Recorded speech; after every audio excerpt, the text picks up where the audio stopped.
Mesdames, Messieurs, bon après-midi. Bienvenue à une autre animation de ce 43e Salon du Livre de l'Outaouais.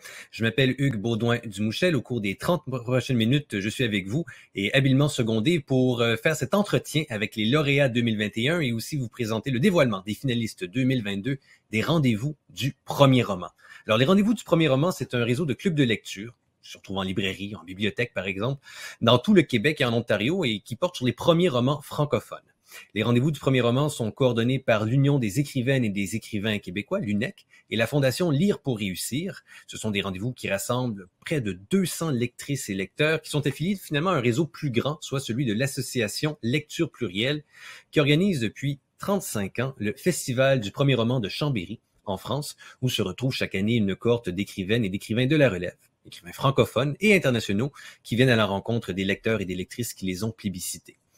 De notre côté, au Québec, en Ontario, les lectrices et lecteurs lisent pendant 6 mois une sélection de 16 titres en tout, 8 titres québécois ou franco-canadiens et une sélection aussi de 8 titres dits hors Canada. Alors, bien sûr, ces lecteurs se rencontrent régulièrement pour discuter, pour débattre et ensuite pour voter, pour déterminer leur livre favori. Et aujourd'hui, eh bien, nous recevons avec plaisir les deux lauréats de la dernière édition, Paul Cavzac pour Ténèbres, publié chez La Peuplade. Bonjour, Paul. Bonjour, Hugues. Et Caroline Dorcafenec pour Rosa de la Rosa, publié aux éditions de La Martinière. Bonjour Caroline. Bonjour Hugues. Et avec nous aussi dans la salle, deux lectrices qui vont venir un petit peu plus tard nous dévoiler les finalistes de cette 9e édition. Il s'agit de Suzanne Pouliot. Bonjour Suzanne. Bonjour. Et de Stéphanie Godet. Bonjour. Bonjour. Merci beaucoup d'être avec nous. Alors, comme je disais, dans une quinzaine de minutes environ, vous allez m'aider à dévoiler les finalistes de la 9e édition. Mais entre-temps, j'ai quelques minutes avec Caroline et Paul. Caroline Dorcafenec, vous êtes née en 1975. Vous êtes diplômée de lettres modernes et de l'atelier scénario de la FEMIS ou la FEMIS. Vous avez travaillé comme lectrice de scénario, comme script doctor et comme enseignante. Vous avez aussi publié un livre jeunesse depuis la publication de Rosa de la Rosa. Ça s'intitule Madame Hibou cherche appartement. Et de votre côté, Paul Cavzac, vous êtes né à Besançon, dans l'est de la France, contrée de Victor Hugo, si je ne m'abuse, faut-il le rappeler. C'était peut-être prédestiné que vous écriviez des romans, mais vous vivez aujourd'hui au Québec. C'est votre premier roman, Ténèbres, mais vous avez aussi publié auparavant des micro-récits ainsi que de la poésie. Alors, deux titres quand même fort différents. Je vais commencer avec vous, Paul. J'aimerais qu'on parle de Ténèbres. Alors, votre premier roman, comme je disais, dans lequel on suit le parcours de Pierre Claes, qui est géomètre, missionné par Léopold II, roi de Belgique, pour délimiter la frontière du Congo belge. C'est qui Pierre Claes? Est-ce qu'il est issu de votre imaginaire ou vous êtes basé sur un personnage historique? Non, lui, beaucoup je pense que la majorité des personnages sont issus de personnes ayant vraiment existé, mais pas lui. Lui est complètement fictionnel, donc c'est un jeune homme perdu dans une époque trouble. Donc, je pense que beaucoup de gens beaucoup de jeunes hommes peuvent s'identifier. Mais donc c'est un jeune géomètre qui est envoyé dans la nouvelle colonie du roi Léopold II au XIXe siècle pour essayer d'en délimiter les frontières. Rencontrer aussi un autre personnage assez mystérieux, celui-là, tout à fait énigmatique, Xi Xiao, je ne sais pas si je prononce son nom correctement. Qui est-il? Mon mandarin n'est pas parfait, donc... Le mien encore moins. Et alors, donc oui, c'est ça, un personnage qui est employé comme travailleur dans l'État indépendant du Congo, du roi Léopold II, parce qu'il y avait effectivement des travailleurs chinois à l'époque. Oui. Mais sauf que lui a une formation de bourreau spécialisée dans la découpe humaine, qui était une formation qui existait. Il y avait vraiment des gens qui savaient faire ça en Chine au 19e siècle. Le Ling Chi, c'est ça? Pardon? Le Ling Chi, c'est ça? Le Ling Chi, oui, tout à fait. Ouais. Et là-dessus, vous voyez que le bourreau, lui, découpe les corps, le géomètre découpe les territoires, donc les deux vont se rencontrer. Ça va broder une espèce de méditation sur la violence, l'histoire, et aussi une grande histoire d'amour entre les deux. Et donc voilà, ça c'est mes deux personnages principaux, c'est les deux que j'ai inventés quand même de A à Z. Et qui vont rencontrer donc des personnages historiques, si on peut dire. Voilà, oui. Ouais. Plus de situations historiques, que ce soit des personnages, des colons qui ont vraiment existé, des gens qui avaient des responsabilités administratives au Congo ou militaires, ou des auteurs de l'époque. On rencontre Verlaine, Baudelaire, Victor Hugo, Joseph Conrad. Donc, je me suis amusé à parsemer un petit peu, à faire des caméos de certaines célébrités de l'époque. Et donc, c'est mes deux personnages un peu fantasques qui vont parcourir ce 19e siècle que je pense qu'on a tout intérêt à continuer d'explorer parce qu'il dit énormément de choses sur notre époque. Ah oui, hein, mais ça c'est un filon intéressant, on y reviendra peut-être.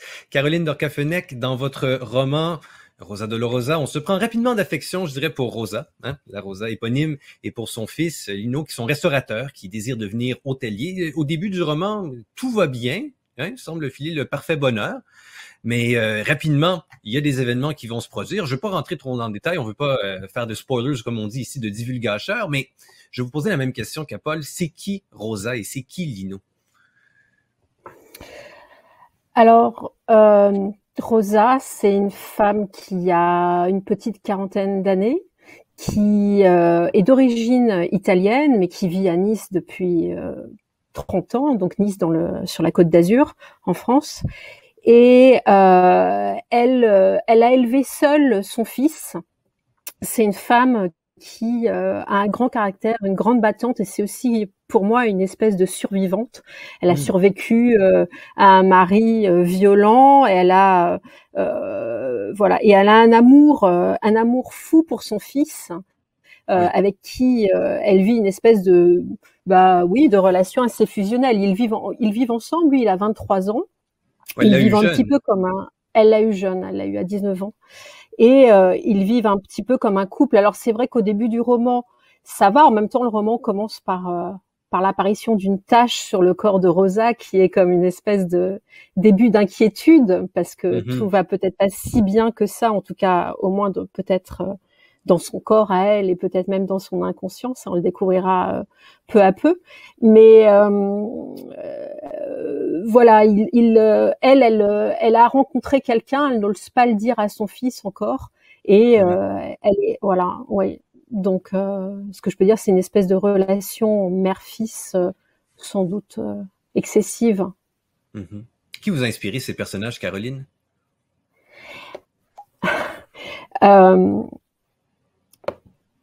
Je me suis inspirée d'une histoire familiale. Donc, un fait divers qui a eu lieu, qui a touché notre famille, et j'ai des proches qui ont été agressés quand ils étaient enfants sexuellement par un de nos cousins. Et quand ça s'est su, on a appelé tout de suite sa mère, et lui, il avait une relation comme ça fusionnelle avec sa mère. Et quand on lui a dit à cette femme qui était, elle est corse, mais bon, un caractère très méditerranéen aussi, quand on lui a dit voilà, ton fils est criminel, est un monstre, elle a dit une chose qui a déclenché moi tout mon besoin d'écrire. Elle a dit de toute façon, mon fils n'ira pas en prison, je préfère me tuer et le tuer plutôt qu'il aille en prison. Enfin, le tuer et me tuer ensuite plutôt qu'il aille en prison. Et donc, je me suis, cette parole-là m'a choquée au début, a créé une espèce de choc, une espèce d'explosion émotionnelle et morale en moi. Parce qu'à la fois, cette femme, au début, je trouvais ça horrible, en fait, je trouvais ça complètement immoral. Et puis, petit à petit, ça m'a fascinée. Je me suis dit qu'en même temps, c'était l'expression d'un amour fou, un amour maternel fou, que moi, j'avais pas connu. Et donc voilà, petit à petit, Rosa, mon personnage est né de toutes ces réflexions-là, de toutes ces tensions.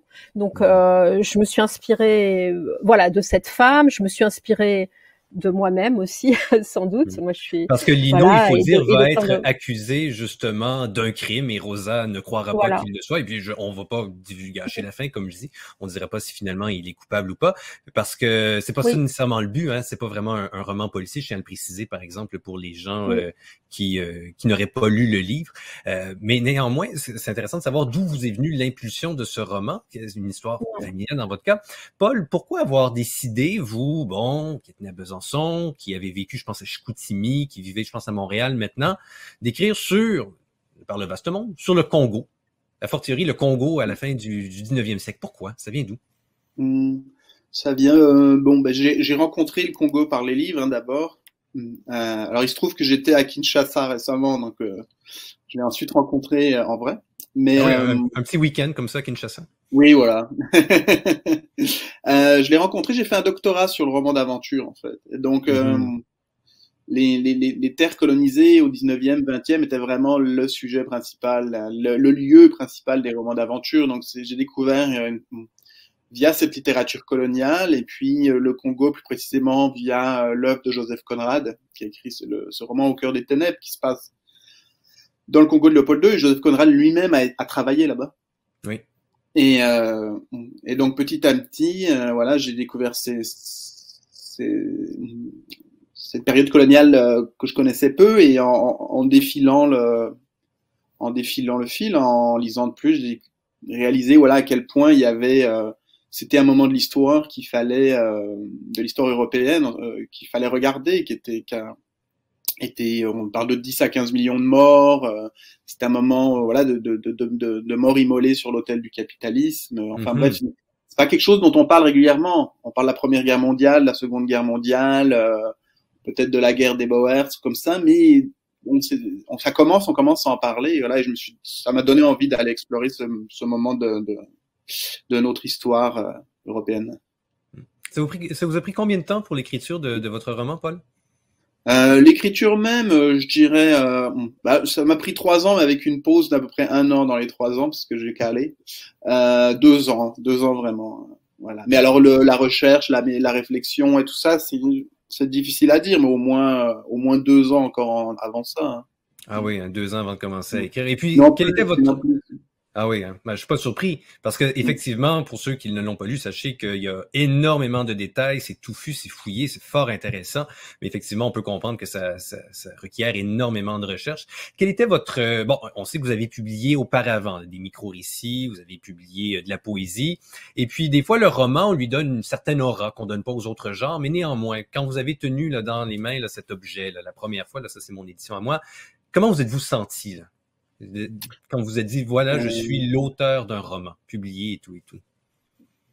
C'est d'abord agréable, mais il y a un sentiment d'étrangeté, c'est-à-dire qu'on se dit c'est un autre qui l'a écrit, je serais incapable de le faire. C'est pas moi, plus le temps passe, plus c'est accentué. Je me dis vraiment que je sais pas comment j'ai fait. Je veux dire pour pas que c'est incroyable et tout ça, mais pour me tenir dans cette discipline. Oui.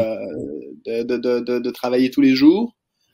J'ai l'impression que c'est un autre qui l'a fait. Non, je suis content que ça existe. C'est très plaisant, mais comme de la difficulté à s'attribuer le mérite. Parce qu'on se dit, bon, la personne qui tient le livre, finalement, c'est pas celle qui a écrit. Celle qui a écrit, je sais pas où elle est passée, mais elle était quand même, était en forme, elle était disciplinée. Sentiment de fierté aussi, sans doute. Vous, Caroline, quand vous avez tenu un exemplaire de Rosa de la Rosa, premier roman, pour la première fois, comment vous êtes-vous senti?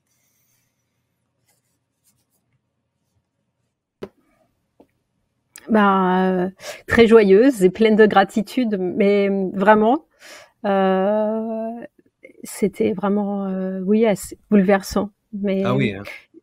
Oui, c'est quand même bouleversant parce que moi, c'est un texte que j'ai porté longtemps. Enfin, j'ai mis longtemps à l'écrire. Une dizaine d'années, j'ai lu, c'est ça? Oui, alors entre le moment, l'impulsion et la fin, il s'est passé 10 ans après, avec un rapport quotidien quand même au texte, mais pas toujours de la même intensité, bien sûr. Voilà, et ce qui était le moment le plus touchant dans la publication, c'est quand on commence, enfin pour moi en tout cas, c'était quand on commence à avoir les premiers retours de lecteurs, parce que en fait, bon, il y a l'objet qui est très important, parce que enfin oui, effectivement, vous l'avez dit, le livre c'est quand même un objet sacré. Voilà, on a quand même fait des études de lettres, on écrit parce qu'on est des lecteurs. Enfin, pour moi, en tout cas, d'abord, avant toute chose. Mais c'est vrai que quand on a les premiers retours de lecteurs qu'on ne connaît pas, là, ça prend, enfin, pour moi, en tout cas, ça prend tout son sens, tout à coup. Ça devient tangible. Oui, le livre existe. Vous, Paul, la réaction et la réception par les lecteurs, ça vous a touché? Ah oui.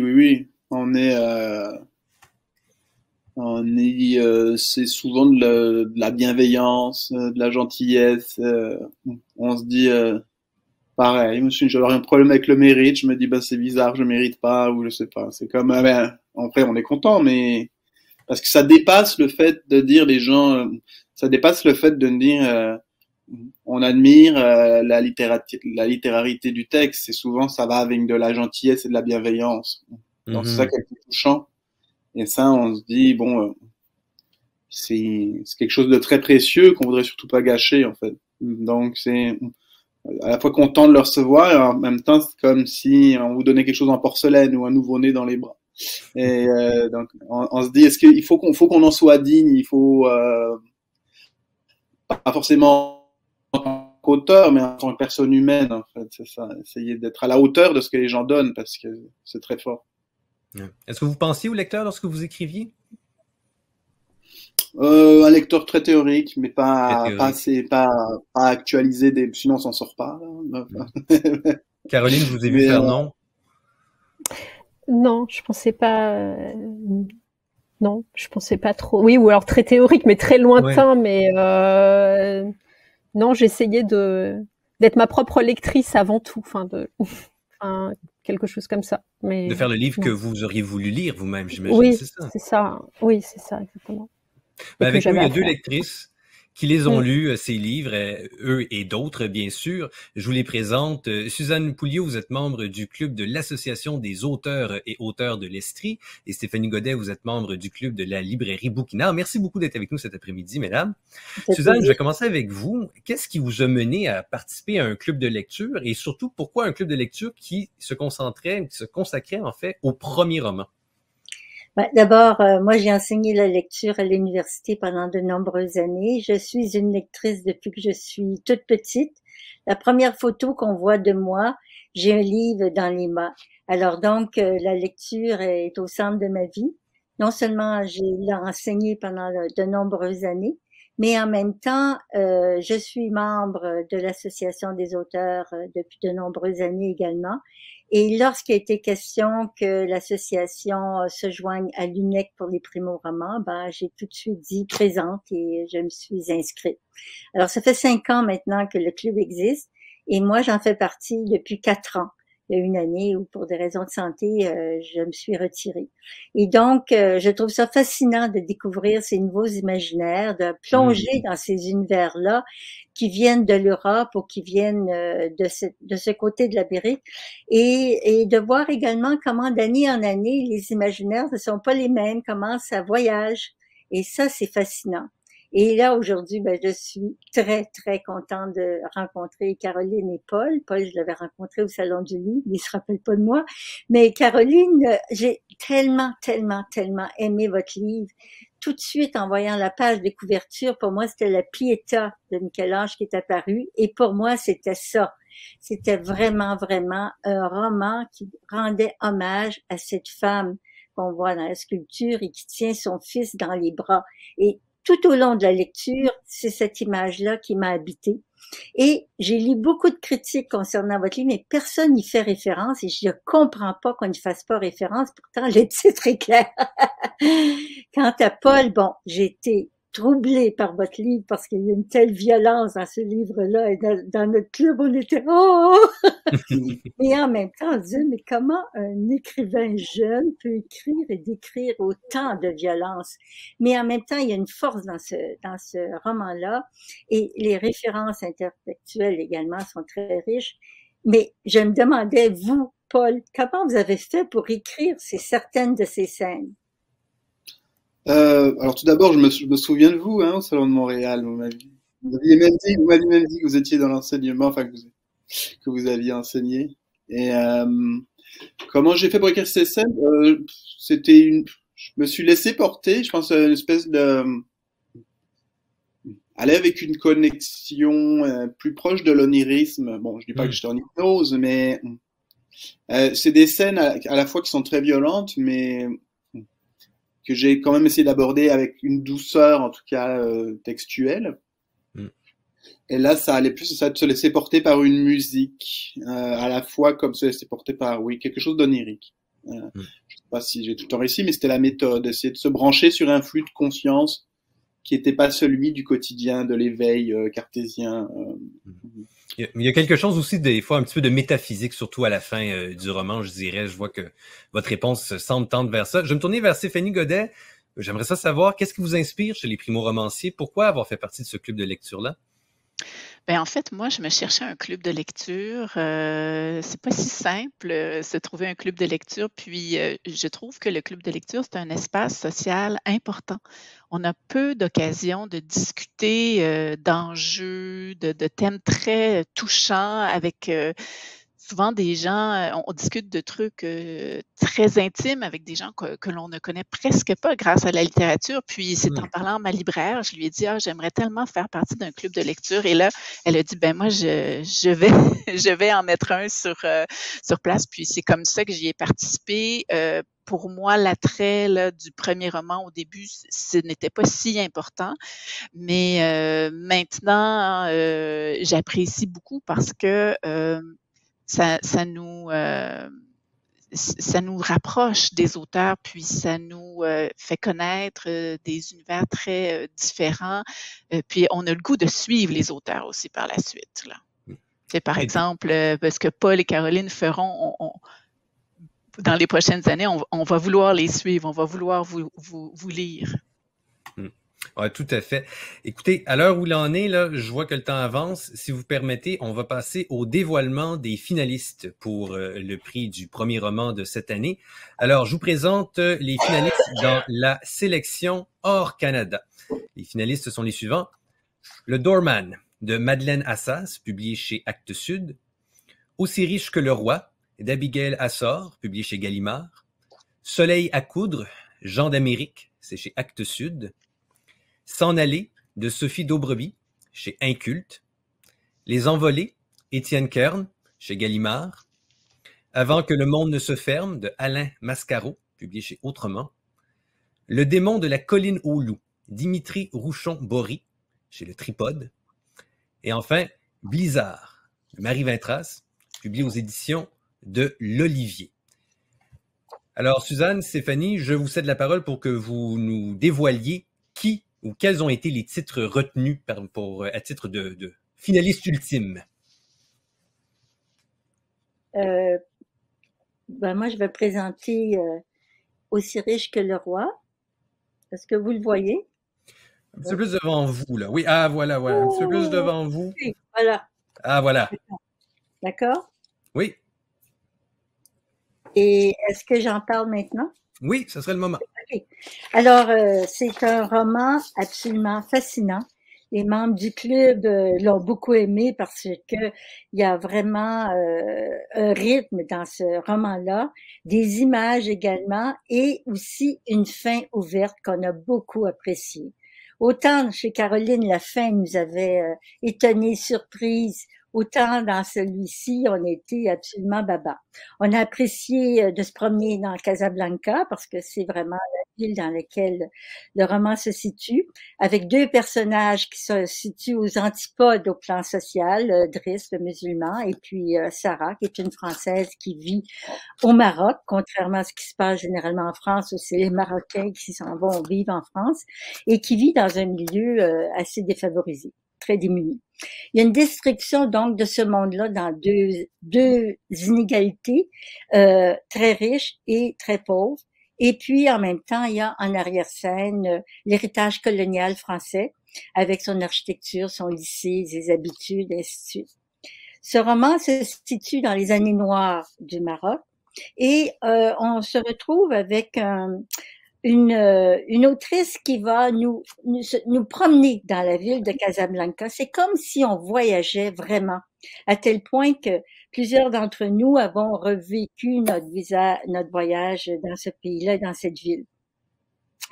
Ce qui est intéressant dans ce roman, c'est que la ville, elle est là avec toute sa sensualité, les odeurs, la vue, les sons sont constamment présents et donc on est vraiment en voyage, mais parmi les personnages. C'est un roman qui est absolument fantastique pour une jeune autrice qui est dans le début de la trentaine.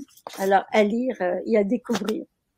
Tout à fait. Merci Stéphanie. Je pense que vous avez aussi des finalistes à nous dévoiler. Moi, je ne vous entends pas. Est-ce que vous m'entendez? Je vous entends plus. Ah, vous nous entendez plus, Suzanne. Toutefois, Ah, nous, on vous non, entend. je vous entends pas. Alors, bon, vous nous entendez pas. On va régler la question technologique de votre côté. Ne vous inquiétez pas. Surveillez le clavardage. Suzanne, Stéphanie, Non, moi, allez-y avec j'entends plus. vos sélections à vous, s'il vous plaît.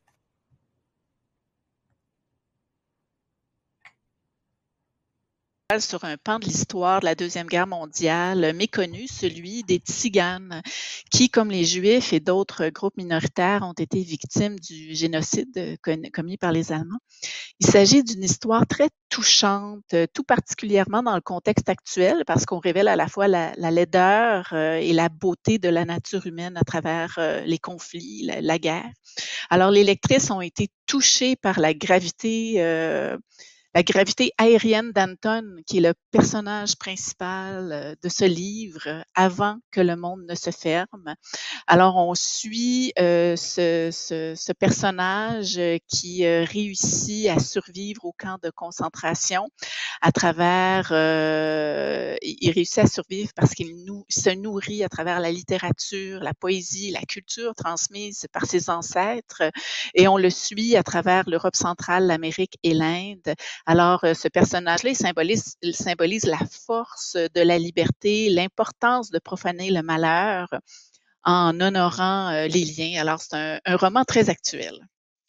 La troisième sélection, il s'agit d'un livre qui est le chouchou du club de la librairie bouquinaire dans la sélection hors Québec.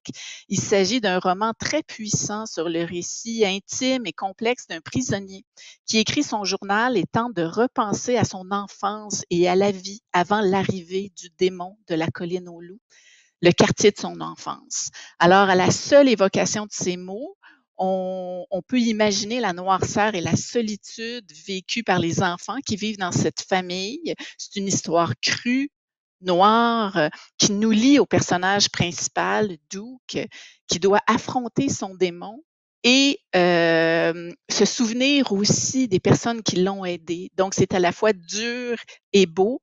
Et c'est un personnage attachant, on a le goût de le prendre dans nos bras. Il nous révèle de façon naïve les questionnements les plus fondamentaux de l'être humain sur le bien et le mal et sur le fait de vivre avec et de conjuguer avec le bien et le mal. Alors, il s'agit du livre Le démon de la colline aux loups de Dimitri Rouchon-Bory.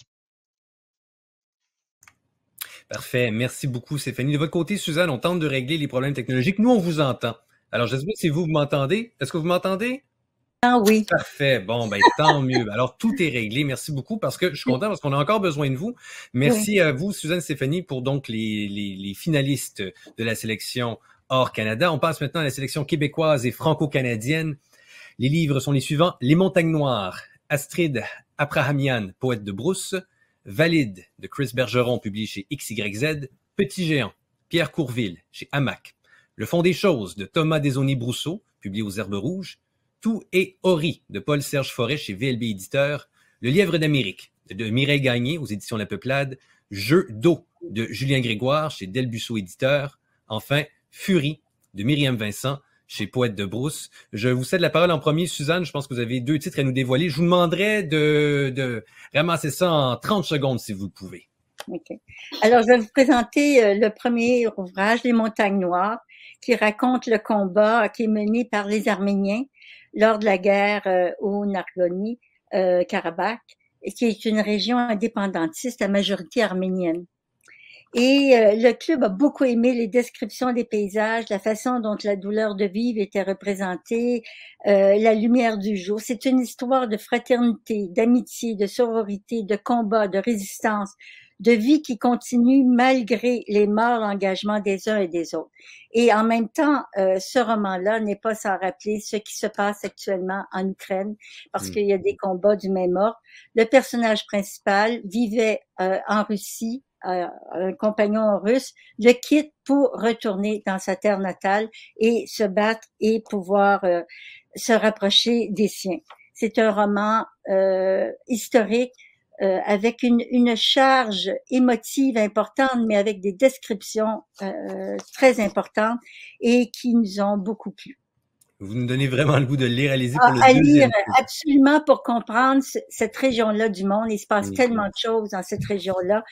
Et moi, je suis une fanatique, pas une fanatique, mais une grande personne intéressée par la vie des Arméniens pour y avoir travaillé à une autre époque. L'autre roman dont j'aimerais vous parler, c'est de Valide de Chris Bergeron. C'est un roman qui est autobiographique de science-fiction. Alors déjà, sa forme est surprenante, fascinante et troublante. C'est un roman d'autofiction dystopique qui flirte avec la recherche identitaire. Puis c'est un roman qui, de par son titre, navigue avec les deux sens qui sont attribués au mot valide. Valide, confirmé, le verbe certifié, légalisé, mais aussi avec sa forme adjectivale et substantive. Le roman est touchant parce qu'il aborde les transformations subies par le personnage principal, les difficultés associées également à son immigration, puisqu'il est d'origine française, vivant au Québec désormais. C'est un roman qui est critique à l'égard de notre société qui est occidentale, affamée de succès, d'excellence et hautaine et méprisante à l'égard des personnes différentes, notamment au niveau des orientations sexuelles. La dimension science-fiction est présente sans être trop lourde. Un roman vraiment à découvrir de par toutes les propositions qui nous sont faites et qui nous permettent de mieux comprendre finalement une partie de notre société. Merci beaucoup. Merci à vous, Suzanne, à vous, Stéphanie. Alors, le troisième livre sélectionné, c'est notre coup de cœur au club de lecture de chez Bouquinard. Alors, c'est un livre qui nous fait entrer dans l'univers fantastique d'une jeune fille ordinaire qui se transforme en justicière. Alors, c'est un roman qui, par sa forme et ses propos, rappelle l'univers réconfortant du roman feuilleton et des comic books, où les super-héros et les intrigues sont démesurés mais captivants. C'est un genre de livre à dévorer dans lequel l'héroïne nous fait rire par l'exagération de ses actions, mais nous fait également réfléchir sur les injustices de genre, notamment celle de la violence faite aux femmes. Alors, ce roman, Furie, de Myriam Vincent, nous dévoile une Antigone trash qui nous provoque à la réflexion et nous habite longtemps par son humour et son intelligence. Donc, coup de cœur. Une Antigone trash. Je me demande ce que Jean-Louis en penserait. Merci beaucoup, Stéphanie. Merci, Suzanne et Stéphanie, d'avoir été des nôtres aujourd'hui. Alors, je rappelle rapidement ces titres finalistes dans la catégorie Hors Canada, Aussi riche que le roi, d'Abigail Assor, Avant que le monde ne se ferme, d'Alain Mascaro, et Le démon de la colline aux loups, de Dimitri Rouchon-Bory. Dans la catégorie Ontario et, en la catégorie plutôt Québec et hors Québec, je voulais dire, Les montagnes noires, d'Astrid Abrahamian, Valide, de Chris Bergeron, et Furie, de Myriam Vincent. Caroline Dorcafenec, Paul Cavzac, merci beaucoup d'avoir été des nôtres aujourd'hui. Merci aussi de votre candeur, de votre franchise en réponse à mes questions. Félicitations encore pour le prix que vous avez remporté. On aurait aimé ça vous recevoir en personne, malheureusement. Hein. Ce n'est que partie remise. Dans votre cas, Caroline, moi, je vous rencontre demain à 9h30, heure normale de l'Est. 15h30 pour vous. On faisait des blagues avant d'entrer en ondes. Je disais, ça va être le café pour moi, l'apéro pour vous. On va pouvoir parler plus en détail, justement, de Rosa Dolorosa. Je vous invite, mesdames, messieurs, à lire les titres primés cette année, là, de Caroline, de Paul, bien sûr, et les titres aussi qui ont été retenus à titre de finalistes. Vous pouvez aller commenter sur Qui a lu, sur la plateforme des libraires.ca. Et les lauréats seront dévoilés à l'occasion du Salon du livre de Trois-Rivières. En terminant, au nom de l'UNEC, je tiens à remercier tous nos partenaires, la SODEC pour son soutien financier, le Festival littéraire international Métropolis Bleu, qui accueille chaque année les lauréats, l'Association nationale des éditeurs de livres, l'Association des libraires du Québec, la Coopérative des librairies indépendantes du Québec, l'Association des bibliothèques publiques du Québec et enfin le réseau Biblio. Si vous restez des nôtres au Salon du Livre, si vous êtes avec nous via Facebook, via YouTube, etc., il y a Poésie en rafale qui va être animée par Éric Charlebois qui va commencer vers 16h15, à moins que je ne me trompe, 16h15, 16h30. Et moi, pour ma part, je vous retrouve à 17h15 pour la remise du prix littéraire Jacques Poirier-Outaouais. Et Caroline, je vous dis à demain. Mesdames, messieurs, à la prochaine et bon Salon du Livre. Merci. Au revoir. Merci. Merci, au revoir. Merci beaucoup.